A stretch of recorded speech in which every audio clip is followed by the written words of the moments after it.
దేవుని మాట కార్యక్రమానికి ప్రతి ఒక్కరిని ప్రేమపూర్వక ఆహ్వానిస్తూ ఉన్నానండి. దేవుని పట్ల ప్రతి ఒక్కరికి వందనాలు.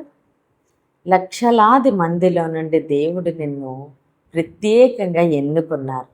ఎందుకు అంటే నీవు దేవుని యొక్క మహిమను ప్రతిబింబించడానికి, ఆయన ప్రేమను చూపించడానికి, సత్యంలో నడవడానికి, ఈ లోకానికి ఒక వెలుగుగా ఉండడానికి దేవుడు నిన్ను పిలుచుకున్నారు. అంతేకాని దేవుడు మనిషిని జీవించడానికి మాత్రమే సృష్టించలేదు. మనము ఉద్యోగం చేసుకుని, వ్యాపారము చేసుకుని, డబ్బు సంపాదించుకుని సాధారణంగా బ్రతకడానికి దేవుడు మనల్ని పిలుచుకోలేదు. మనల్ని దేవుడు ప్రత్యేకంగా ఏర్పాటు చేసుకున్నారు. మన మాటల ద్వారా అవతల వాళ్ళు ధైర్యము పొందడానికి, మన ప్రార్థన ద్వారా వాళ్ళు దేవుని యొక్క కృపను అనుభవించడానికి, మన క్రియల ద్వారా, మన ప్రవర్తన ద్వారా ఒకరి యొక్క జీవితము మారడానికి దేవుడు మనల్ని ప్రత్యేకంగా ఎన్నుకొని ఉన్నారు. ఆశ లేని వారికి, నిరాశలో ఉన్నవారికి నిన్ను ఒక ఆశగా, చీకటిలో ఉన్న వారికి నిన్ను ఒక వెలుగుగా, అనేక మందిని దేవుని యొద్దకు నడిపించి ఒక సాధనముగా, ఒక పాత్రగా దేవుడు నిన్ను ఎన్నుకొని ఉన్నారు. అయితే ఈరోజు దేవుడు మన కొరకు సిద్ధపరిచిన ఆయన శ్రేష్టమైన వాగ్దానం చూద్దామండి. అపోస్తుల కార్యములు 9వ అధ్యాయము 15వ వచనము. అందుకు ప్రభువు, నీవు వెళ్ళుము, అన్యజనుల ఎదుటను, రాజుల ఎదుటను, ఇజ్రాయేలీల ఎదుటను నా నామము భరించుటకు ఇతడు నేను ఏర్పరచుకున్న సాధనమై ఉన్నాడు. ఆమేన్. దేవుడి రోజు మనతో మాట్లాడుచున్న మంచి మాట, నేను ఏర్పరచుకున్న సాధనమై ఉన్నాడు. ఆమేన్. దేవుడి రోజు నీతో నాతో మాట్లాడుతూ ఉన్నారు. నేను ఏర్పరచుకున్న ఒక సాధనముగా ఉన్నావు, నువ్వు ఏర్పాటు చేసుకున్న ఒక పాత్రగా ఉన్నావు అని దేవుడు ఈరోజు మనతో మాట్లాడుతూ ఉన్నారండి. ఎందుకంటే మన ద్వారా దేవుని యొక్క నామము మహిమపరచబడాలని, దేవుని యొక్క ప్రేమను మనము చూపించాలని, ఆశ లేని వారికి మనము ఒక ఆశగా, చీకటిలో ఉన్న వారికి ఒక వెలుగుగా, అనేక మందిని దేవుని యొద్దకు నడిపించే సాధనముగా ఉండాలని దేవుడు మనల్ని ఈ లక్షలాది జనములో నుండి మనల్ని దేవుడు ప్రత్యేకంగా ఏర్పాటు చేసుకుని ఉన్నారు.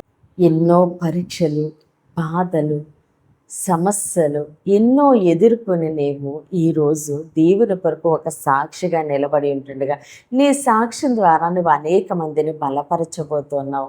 అందుకొరకు దేవుడు నిన్ను ఏర్పాటు చేసుకుని ఉన్నారు. అందుకొరకు దేవుడు నిన్ను పిలుచుకుని ఉన్నారు. ప్రత్యేకంగా దేవుడు నిన్ను ఏర్పాటు చేసుకున్నారు.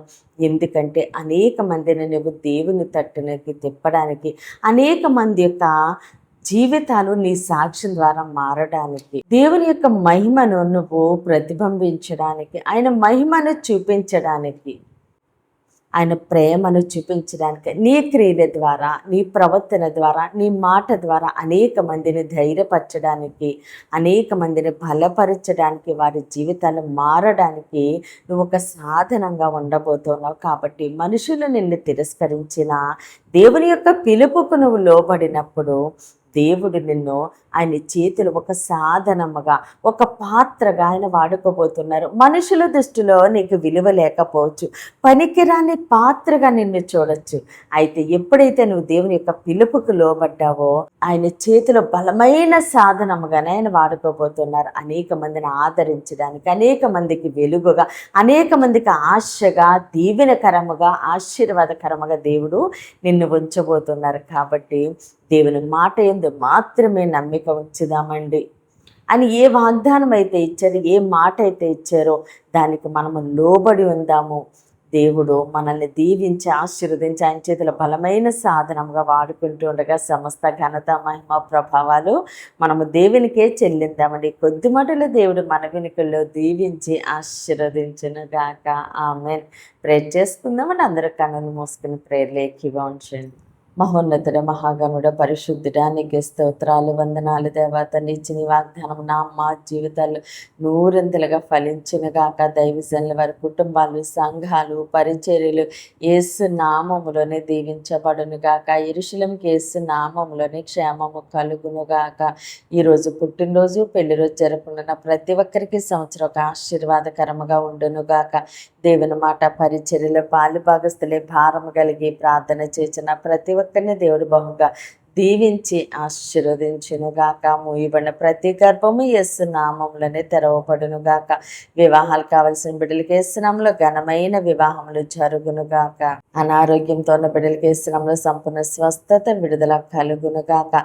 ప్రతి బిడ్డ రాకపోకలను దేవుడు తోడుగా ఉండి క్షేమమైన ప్రయాణం అనుగ్రహించునుగాక. వివాహాలు కావలసిన బిడ్డలకి యేసు నామములో ఘనమైన వివాహములు జరుగునుగాక. అయ్యా ప్రతి బిడ్డని నీ చేతులకు అప్పగిస్తూ ఈ చిన్న ప్రార్థన పాదసని చేర్చుకోమని యేసుక్రీస్తు అతి పరిశుద్ధ నామమున బ్రతిమాలి వేడుకుంటున్నాం మా తండ్రి. ఆమెన్. ఆమెన్.